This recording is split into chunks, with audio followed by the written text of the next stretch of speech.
Bueno, buenas tardes, hermanos, buenos días. Vamos a empezar con una asignatura nueva que se llama Cristología. Y antes de comenzar un poquito a entrar en materia, vamos a orar al Señor. Señor, te damos gracias, Padre, en esta tarde, en esta mañana, en esta noche, Señor, por lo bueno que tú eres, Padre Santo. Queremos que tú ilumines nuestras mentes, que nuestros espíritus sean aptos y que disciernes, Señor, bien lo que tú quieres dar a conocer a nuestros hermanos, estas personas que nos están escuchando. Padre, danos tú el entendimiento suficiente para rescatar de todo esto que digamos, Señor, el núcleo principal, que tú eres el Señor y el Cristo, enviado para salvar nuestras vidas. En el nombre de Jesús. Amén. Amén. Bien, hermanos, vamos a comenzar definiendo lo que es la palabra cristología, por supuesto. Como ven ustedes aquí en la presentación, la palabra cristología está dividida en dos: Cristo y logia. Cristo, evidentemente, señala a Cristo, a Jesús, y logia es ciencia. ¿Qué significa eso? Que si nosotros hiciéramos realmente una traducción literal, sería la ciencia que estudia a Cristo, o la ciencia de Cristo. Pero realmente esta frase, a lo mejor para nosotros que empezamos a estudiar, que tenemos una cristología para principiantes, realmente una introducción, parecería un poquito no complicada, pero a lo mejor un poquito fuera, no tendría contenido, ¿no? Entonces lo que nosotros vamos a definir realmente, la cristología es aquel estudio que explica la persona y la obra de Cristo. Es una explicación sencilla de lo que realmente la ciencia cristiana o la fe cristiana desde el principio ha tenido claro, que Jesús es el Cristo. Y para eso vamos nosotros primero a leer un pasaje que se encuentra en Hechos, capítulo 2. Hechos, capítulo 2, que es la primera predicación, de alguna manera escrita, ¿no?, que nos ha llegado a nosotros de esta manera, la palabra de Dios, y en la predicación de Pedro después de la venida de Pentecostés, después de que el Espíritu Santo bajara. Y quiero que atiendan algo importante aquí. Nosotros, los creyentes, los cristianos, creemos que la palabra de Dios es inspirada y evidentemente la historia lleva un curso que Dios propone. Entonces, si queda registrada en la Escritura la primera predicación evangelística de aquellos primeros seguidores de Jesús, que habla a un pueblo, aunque fuese judío, pero a un pueblo inconverso en Cristo Jesús, nos está diciendo la Escritura realmente la predicación modelo que la Iglesia debe de tener. El tema central de la predicación, el tema central de la Iglesia. Y entonces nosotros vamos a leer un poquito este sermón y verás, y vamos a ver cómo Pedro identifica el núcleo central o todo lo que expone alrededor de una idea básica, que es la idea del cristianismo, la idea del tema fundamental que el cristianismo quiere dar a conocer al mundo inconverso. Y dice así la palabra del Señor en el capítulo 2, versículo 14, cuando algunos judíos ven a estos discípulos de Jesús, a los apóstoles y a otros más, que cuando ve la venida del Espíritu Santo y comienzan a hablar en lenguas distintas y acusan a estas personas de estar embriagadas. Y dice Pedro así, dice Hechos: entonces Pedro, poniéndose en pie con los 11, alzó la voz y les habló diciendo: varones judíos y todos los que habitáis en Jerusalén, esto os sea notorio, oíd mis palabras, porque estos, refiriéndose a los discípulos de Jesús, no están borrachos, no están ebrios, como vosotros suponéis, puesto que es la hora tercera del día, era muy temprano. Mas esto es lo dicho por el profeta Joel. Y en los postreros días, dice Dios, derramaré mi espíritu sobre toda carne, y vuestros hijos y vuestras hijas profetizarán, y vuestros jóvenes verán visiones, y vuestros ancianos soñarán sueños. Y de cierto sobre mis siervos y sobre mis siervas en aquellos días derramaré mi espíritu y profetizarán. Y daré prodigios arriba en el cielo y señales abajo en la tierra, sangre y fuego y vapor de humo. El sol se convertirá en tinieblas y la luna en sangre antes que venga el día del Señor grande y manifiesto, y todo aquel que invocare el nombre del Señor será salvo. Lo primero que hace Pedro, como cualquier predicación judía, es apelar a una profecía, a un texto de los profetas. Y en este caso coge por voluntad del Espíritu Santo al profeta Joel. Y Joel tiene una explicación o una profecía en la cual habla de que en los últimos días Dios va a derramar su espíritu. Y en este caso, ese derramamiento del espíritu sobre sus siervos va a conllevar ciertas cosas, ciertos elementos, pues fuera quizá de lo normal, sueños, visiones y profecía. Evidentemente esta profecía a la que habla Joel no se refiere a una profecía de videncia, es decir, de ver el futuro, sino más bien de la predicación, de la proclamación de la palabra. Por eso dice que profetizarán con, y aquí el tema, con la finalidad de que todo aquel que invocare el nombre del Señor fuese salvo. Esa es la finalidad de la profecía a la que apela Joel. Ahora, Joel tiene en una profecía, a lo mejor nosotros lo vemos desde nuestra humanidad, como dos partes. La primera se ha cumplido, que es el derramamiento del Espíritu Santo en el Pentecostés, y esperamos el cumplimiento de esta segunda parte de la profecía que habla de señales en la tierra, de señales en los cielos, de que el sol se convertirá en tinieblas, la luna en sangre, antes de que venga, y específicamente dice, vea, el día del Señor. Entonces, si nosotros ponemos una imagen, sería que Joel y Pedro está diciendo que ya son los últimos días a partir de que Cristo Jesús asciende a los cielos. Ya estamos en los últimos días y todo esto se está cumpliendo. Ahora, para nosotros, evidentemente, ha pasado casi 2000 años y vemos que solamente quizás se ha cumplido una parte, pero esto no es la mente de Dios. Para la mente de Dios es el ahora. Es decir, las cosas se van a ir dando y las cosas ya están dándose. Estamos en los últimos días y esperamos el día del Señor, es decir, un día único que marcará el fin de la historia de la humanidad en juicio a todas las naciones, a todos los hombres, para darle a cada uno su recompensa. Y ahora sigue diciendo el apóstol Pedro: varones israelitas, oíd estas palabras. Jesús Nazareno, ya después de haber, como cualquier pastor hoy, de haber leído una parte de la escritura, él la va a interpretar. Varones israelitas, oíd estas palabras. Jesús Nazareno, varón aprobado por Dios, entre vosotros con las maravillas, prodigios y señales que Dios hizo entre vosotros por medio de él, como vosotros mismos sabéis, a este, entregado por el determinado consejo y anticipado conocimiento de Dios, prendisteis y matasteis por manos de inicuos, crucificándole, al cual Dios levantó, sueltos los dolores de la muerte, por cuanto era imposible que fuese retenido por ella. Y ahora Pedro apela a otra profecía que se encuentra en un salmo.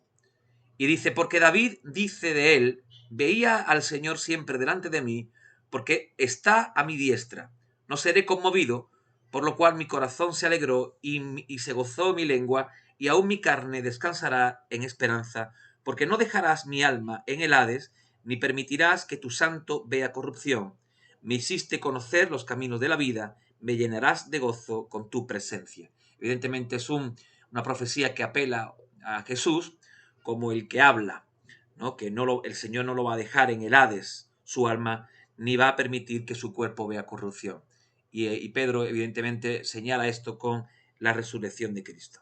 Y sigue explicando Pedro al pueblo: varones hermanos, se os puede decir libremente del patriarca David que murió y fue sepultado. Está explicando que esta profecía no era para David.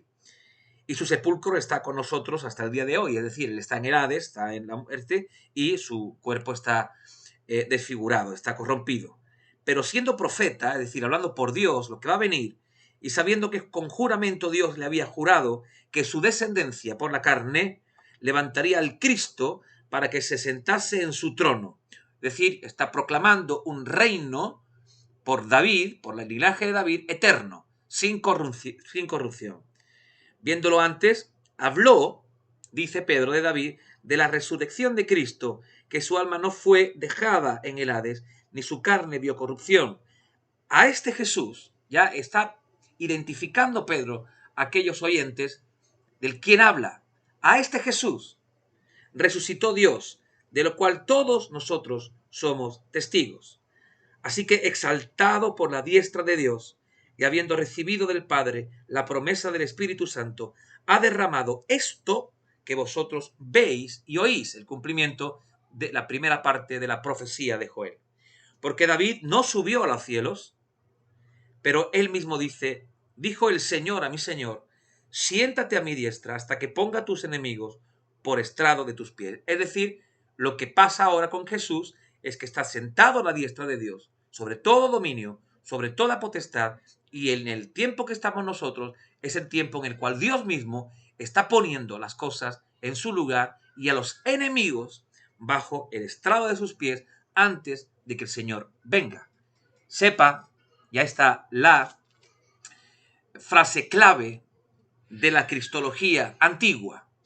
Sepa pues ciertísimamente toda la casa de Israel que a este Jesús, a quien vosotros crucificasteis, Dios le ha hecho Señor y Cristo.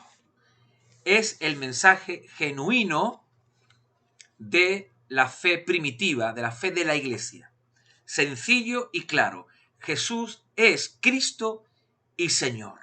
Y por tanto, la cristología lo que va a hacer es explicar la persona y la obra de Cristo. Y como hemos señalado antes, por tanto, la cristología va a ser aquel estudio que expone la persona y la obra de Cristo de una manera amplia para que nosotros conozcamos y sepamos y la gente pueda escuchar y entender que Cristo es el Señor y el Cristo. Así que esto tiene varios elementos, hermanos. La primera es que la cristología sigue, por tanto, a la teología y a la antropología. Es decir, la cristología sigue, de alguna manera, a todo lo que se habla de Dios, de la creación y de la relación con el hombre en el primer momento, en el jardín de Edén. Pero que al pecar el hombre rompe la comunión con Dios. Es decir, antropología. Teología, Dios, antropología, realmente, pues, el estudio del ser humano, y la pregunta es, ¿cómo se puede restaurar esa relación rota? La respuesta que nos da la Escritura es Jesús, el Señor y Cristo. Y este es el tema central de la cristología. Ahora, la cristología, como una materia exclusiva que se dedica a comprender y explicar la persona y la obra de Cristo, tiene por consecuencia directa, es decir, por necesidad, relación con otras ciencias, con otros estudios, como por ejemplo, ya hemos mencionado, la teología, la antropología, la soteriología, que habla de la salvación, la escatología, que habla de los fines de los tiempos, la eclesiología, que habla de la iglesia, etc. Es decir, Cristo es el centro realmente, la proclamación de Dios, de su mensaje, hecho carne, y tendrá en consecuencia, pues es como la pieza del puzzle final, ¿no? Plus. Y como dice el apóstol Pedro, aquella piedra de ángulo donde se sostiene todo lo demás. Todo lo demás.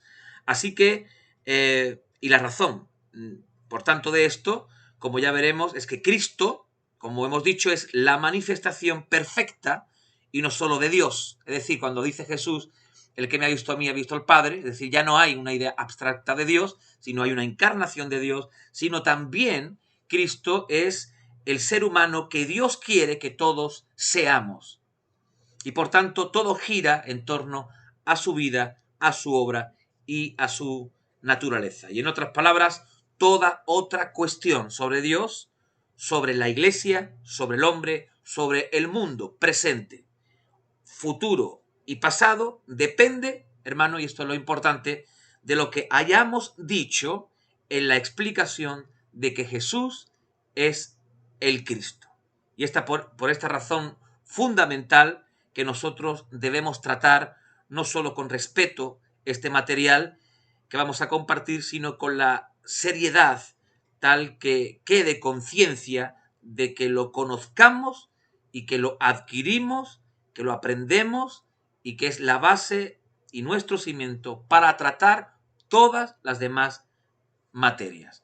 Así que vamos a comenzar un poquito aquí señalando ya nuestra primera línea, que es los nombres de Jesús. Y en los nombres de Jesús encontramos estos 5. Jesús, Cristo, Hijo del Hombre, Hijo de Dios y Señor. Los nombres de Cristo. Evidentemente el primero, Jesús, es un nombre común, un nombre corriente, como tú te llamas Manuel, el otro se llama Antonio, yo me llamo José, etc. Pero que hace referencia también, aunque es su nombre corriente, el nombre que le puso su madre y su padre, por alguna manera también el Señor intervino ahí, ¿no?, para que le pusieran ese nombre, porque tiene un papel o tiene una referencia a su papel, a lo que él va a realizar, que es un acto de Salvador divino. Y eso se encuentra en Mateo capítulo 1, versículo 21. Un momentito. Mateo 1, 21. Dice, y dará a luz un hijo y llamarás su nombre Jesús, porque él salvará a su pueblo de sus pecados. Es decir, el nombre de Jesús común y corriente lo que va a indicar es su tarea, lo que va a realizar. Esto era muy común en aquellos días, en los tiempos judíos, hasta el día de hoy también, quizá algunos los dará, darle a sus hijos de alguna manera el nombre por alguna cuestión, ¿no? Como por ejemplo, pues no sé, vamos a hablar de Absalón, que el padre de la paz, hijo de David, y así muchos otros, donde se refiere el nombre a alguna cosa de que Dios ha hecho en la vida de la persona, del padre, de la madre, o alguna cualidad que este niño va a tener o esta niña va a tener en conformidad con alguna promesa de Dios, que el Señor es santo, que el Señor me lo concedió como un milagro, que dirigirá a su pueblo, será un hombre fuerte. Todos esos nombres corrientes tenían un elemento denominador de lo que la persona iba a hacer. Así también encontramos, por ejemplo, el significado y el cambio de nombre que tuvimos nosotros en los patriarcas, en Abraham y su esposa. Como por ejemplo leemos nosotros en Génesis capítulo 17, en el capítulo que habla de la circuncisión o señal del pacto, donde se nos habla de Abraham, no como Abraham, sino como Abram. Era Abram de edad de 99 años cuando le apareció el Señor y le dijo, yo soy el Dios Todopoderoso, anda delante de mí y sé perfecto, y pondré mi pacto entre mí y ti, y te multiplicaré en gran manera. Entonces Abraham se postró sobre su rostro, y Dios habló con él diciendo: He aquí, mi pacto es contigo, y serás padre de muchedumbre de gentes, y no se llamará más tu nombre Abraham, que significa padre enaltecido, sino que será tu nombre Abraham, que significa padre de una multitud.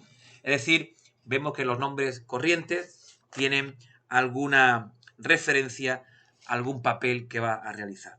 El segundo nombre de Cristo es Cristo mismo, que es su nombre oficial, designándolo como el escogido de Dios para cumplir todas las promesas de Dios. Cristo, por tanto, es su título oficial que Dios le da como el Mesías, el ungido de Dios, que va a ser designado para cumplir todas las promesas que el Señor ha hecho en el Antiguo Testamento acerca de él.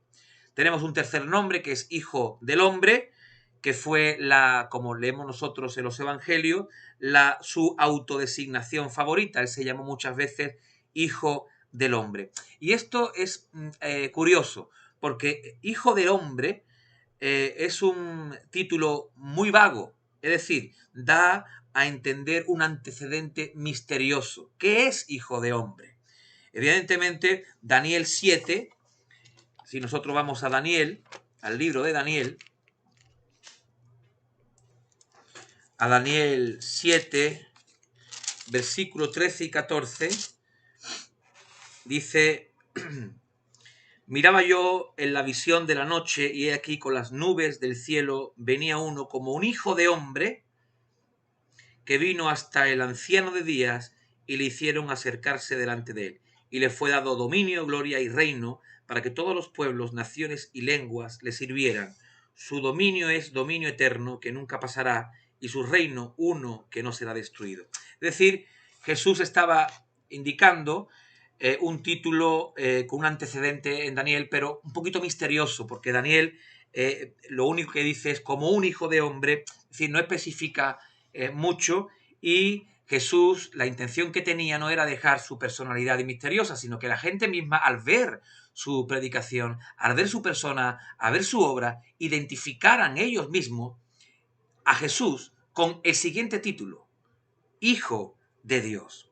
Hijo de Dios es un nombre con un amplio rango de significados, puede ser de un seguidor de Dios hasta la segunda persona de la Trinidad. Y lo que tenía que entender el pueblo, y lo que tenía que hacer el pueblo, es primero identificarlo como un seguidor de Dios, pero a la vez también como Dios mismo, como aquel que es parte de Dios.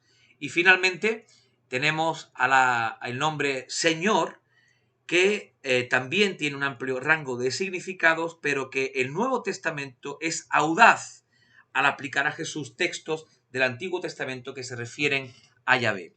Y aquí vamos también a parar un momentito, porque Señor, hemos dicho que la idea central del cristianismo primitivo es la proclamación de Jesús, Cristo y Señor, es decir, el ungido, el Mesías, y aparte también Señor.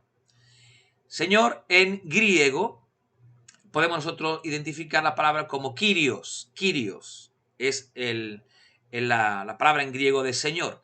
Y por lo menos tiene tres explicaciones diferentes, tres conceptos diferentes. La primera alude a un concepto cortés, es decir, como nosotros decimos a cualquier persona por educación: señor, siéntese, señor, venga para acá. Es un tema cortés. Mucha gente le decía a Jesús Señor de manera cortés. En segundo lugar, señala también al Salvador, al amo, mejor dicho, a un amo. Kyrios es un amo que compra, que tiene una propiedad, ya sea física o ya sea material.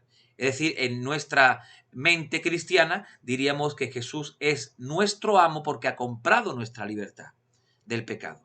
Y el tercero, que es a la que alude también muchísimo el Nuevo Testamento, es el Kyrios, pero de una forma imperial.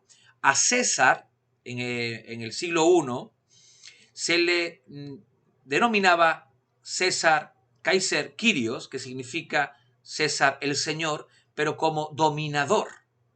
Señor que está por encima de señores. Es decir, en Roma, en el Imperio Romano, habría generales que se le podía decir señor, habría también amos con propiedades, y propiedades muy grandes, pero por encima de todos esos señores estaba Kaiser Kyrios, César, señor, y le daba poder sobre todas las cosas.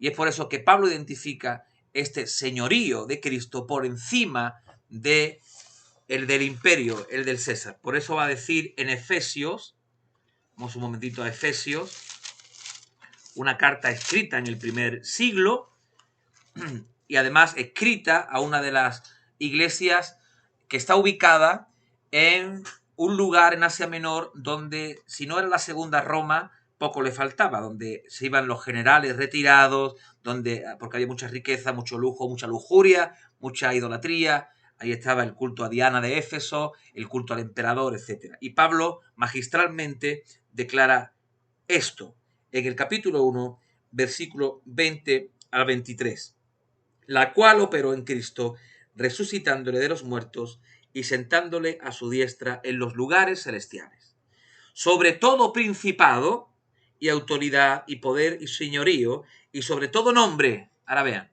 que se nombra no solo en este siglo, sino también en el venidero. Podemos identificar que el Señor está sentado, Jesús está sentado a la diestra del Padre sobre poderes celestiales. Sí, es correcto. Pero también Pablo indica aquí también poderes humanos. Poderes como es el imperial, poder como es el del César. Por eso dice, y tiene un nombre que se nombra, que es sobre todo nombre, no solo en este siglo, ya ahí mete a César, sino también en el venidero. Es decir, Jesús será Señor por encima de cualquier poder que se dé en la tierra y en la historia. Así que los nombres de Cristo, para comenzar nuestro tema y para introducir el tema de la cristología, lo podemos dividir así. Jesús, Cristo, Hijo del hombre o Hijo de hombre, Hijo de Dios y Señor. Y lo peculiar de esto es que resume de alguna manera la cristología primitiva, la cristología del primer siglo. Como vemos nosotros en esta diapositiva, vean el pescadito, que es una señal que conocemos todos, que es una señal a una señal de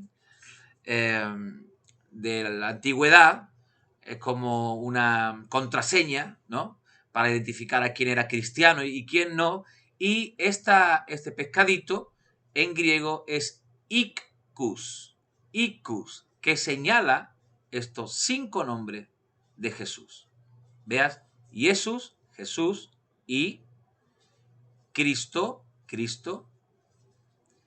Keu, Hijo, Huyo, Dios, y Soter, Salvador. Ikus, no sé si lo he dicho bien en griego, pero vamos, la verdad es que este acróstico del pescadito, que significa Ikus, deriva estos 5 nombres de Cristo. Jesús, Cristo, Hijo, Dios y Salvador. Y cuenta, por supuesto, la leyenda, los historiadores, que cuando una persona iba y se presentaba como cristiano, la señal era esa. Uno iba a tierra con un palito y el cristiano verdadero hacía esta señal para que el otro, el que se identificaba como cristiano, la resolviera poniendo la otra señal, la parte de arribita, para señalar este acróstico, este pescadito, que significaba todo esto: Jesús, Cristo, Hijo de Dios y Salvador. Bien, pues para terminar, hermanos, en esta primera introducción, vamos a hablar brevemente de la historia de la cristología. Hemos hablado del germen cristológico de la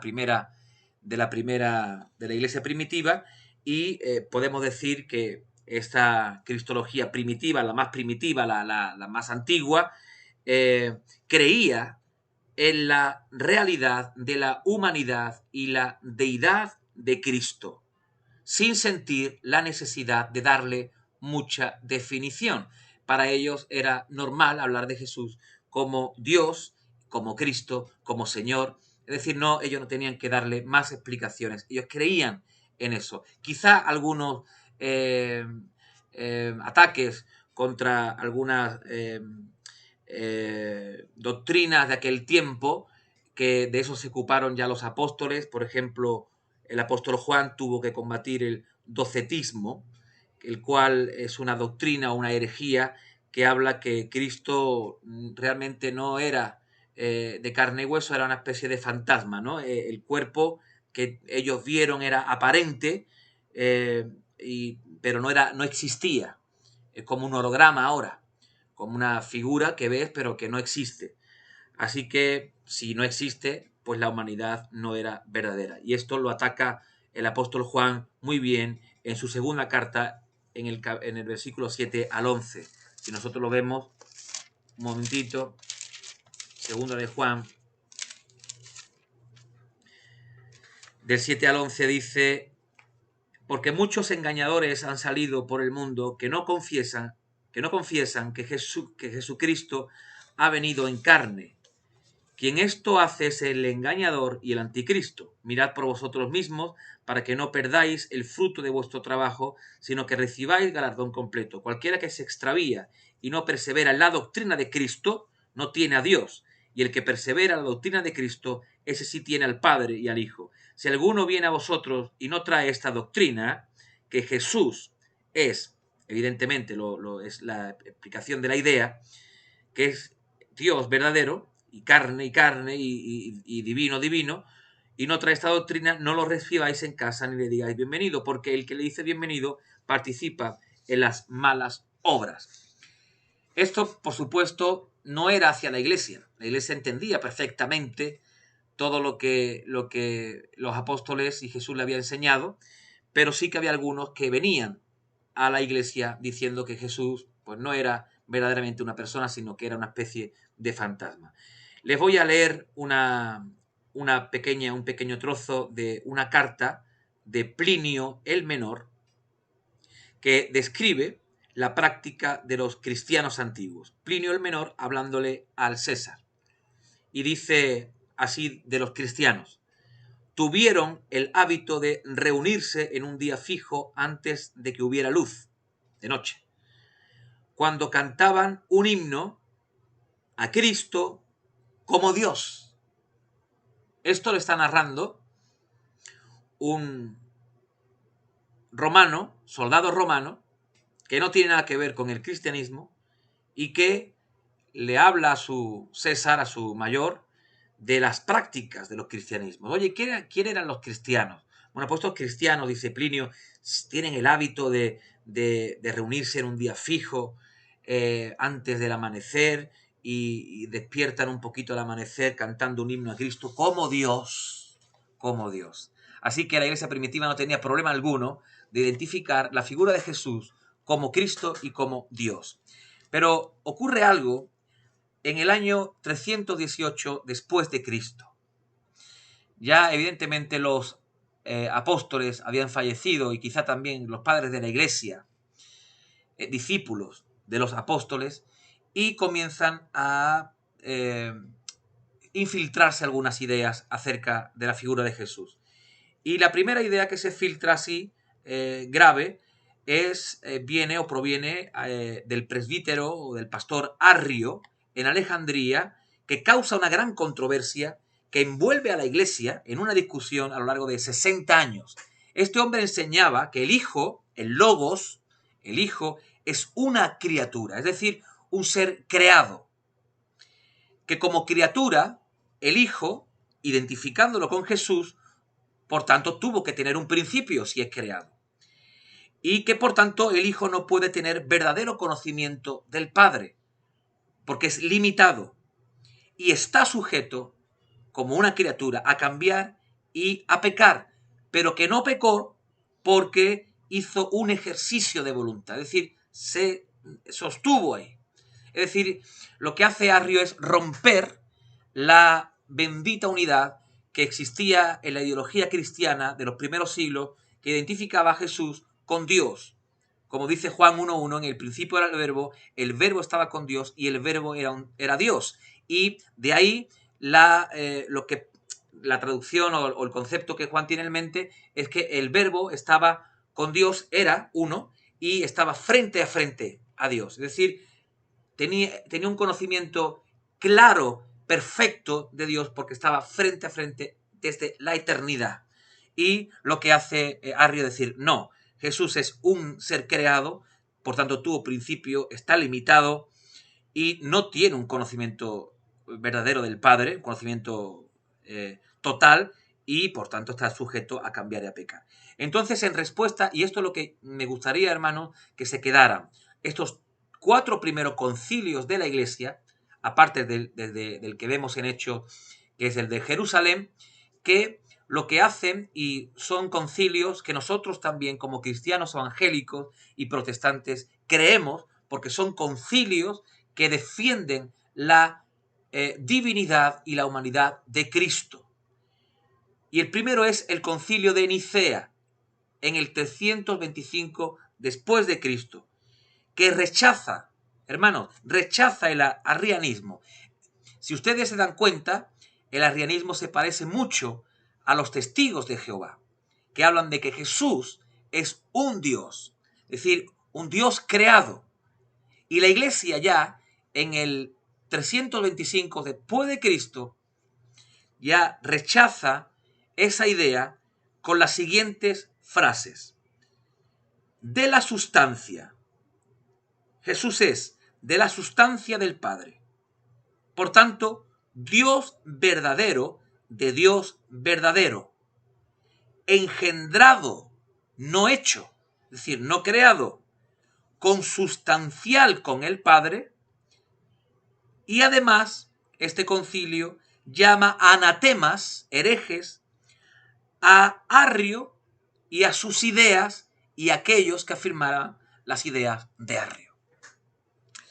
Es decir, para este concilio deja claro que ya tiene que explicar un poquito mejor la Iglesia ese concepto primitivo de que Jesús es el Señor y el Cristo, porque ya empiezan a venir ideas retorcidas y tienen que explicar un poquito desde la misma sustancia, por tanto, si es de la misma sustancia, es Dios mismo, engendrado, no hecho, hablan de un engendramiento eterno, el Padre siempre está engendrando al Hijo desde la eternidad hasta la eternidad, desde siempre, por tanto no está creado y es consustancial, convive con la sustancia, con el Padre.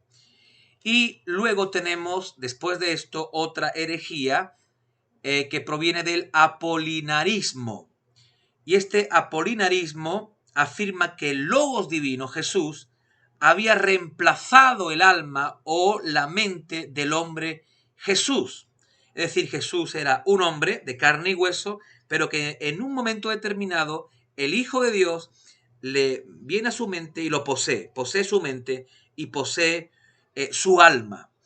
Es decir, es una teoría monofisista, es decir, una naturaleza. Jesús tiene solamente una naturaleza. En respuesta a esta herejía, al arrianismo, al semi-arrianismo, porque después se vuelven varias teorías, y al apolinarismo, el concilio de Constantinopla, en el año 381 después de Cristo, afirma la plena divinidad y la plena humanidad de Cristo. Es decir, Jesús es tanto divino como humano y no es solamente humano o no es solamente divino. Le voy a leer un momentito lo que dice el concilio de Constantinopla.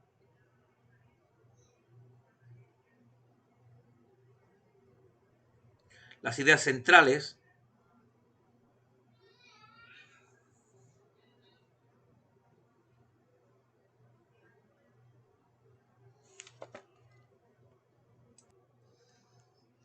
Y dice así: creemos en un solo Dios, Padre Todopoderoso, Creador del cielo y de la tierra, de todo lo visible y lo invisible, y en un solo Señor Jesucristo, el unigénito de Dios, nacido del Padre antes de todos los siglos, luz de luz, Dios verdadero, de Dios verdadero, engendrado, no creado, consustancial con el Padre, por quien todo fue hecho, que por nosotros los hombres y por nuestra salvación bajó del cielo y se encarnó por obra del Espíritu Santo y de María la Virgen y se hizo hombre. Por nuestra causa fue crucificado en tiempo de Poncio Pilato y padeció y fue sepultado y resucitó al tercer día, según las Escrituras, y subió al cielo y está sentado a la derecha del Padre. Y de nuevo vendrá con gloria para juzgar a vivos y muertos, y su reino no tendrá fin. Y en el Espíritu Santo, Señor y dador de vida, que procede del Padre, que con el Padre y el Hijo reciben una misma adoración y gloria, que habló por los profetas, en una iglesia santa, universal y apostólica, confesamos un solo bautismo para la remisión de los pecados y esperamos la resurrección de los muertos y la vida del futuro. Amén.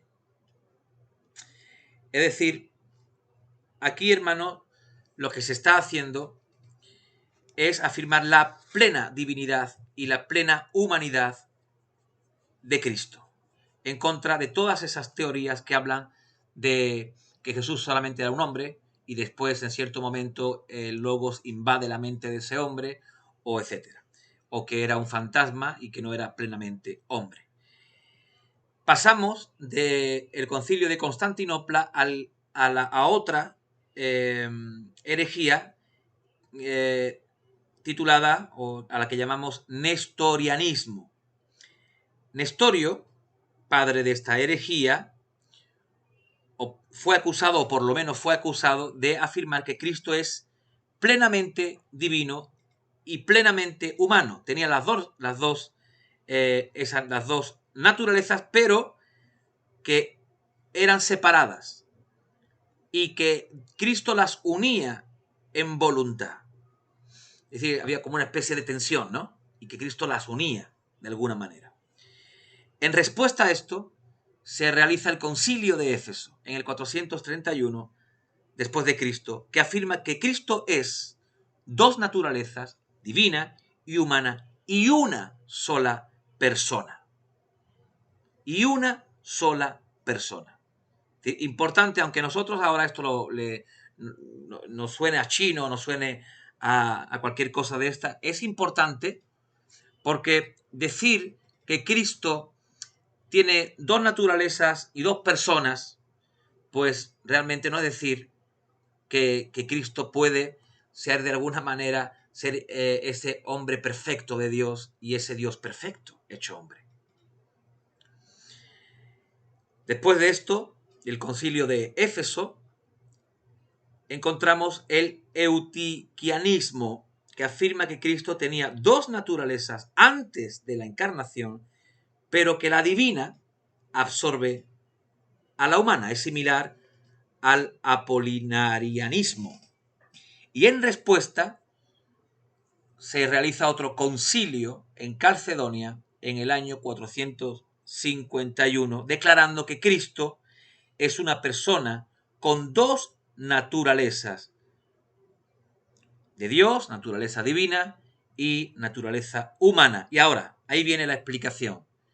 Sin confusión, sin cambio, sin división y sin separación.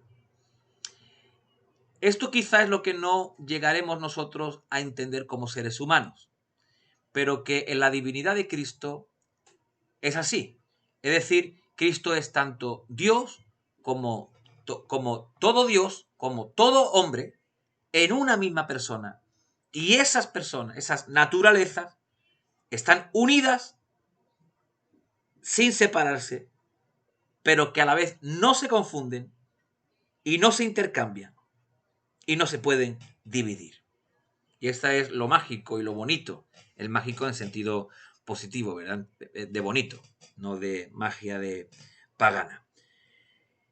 Así que, aunque la definición es principalmente negativa, porque dice sin cambio, sin división, sin separación, pone límites a la ortodoxia de la fe.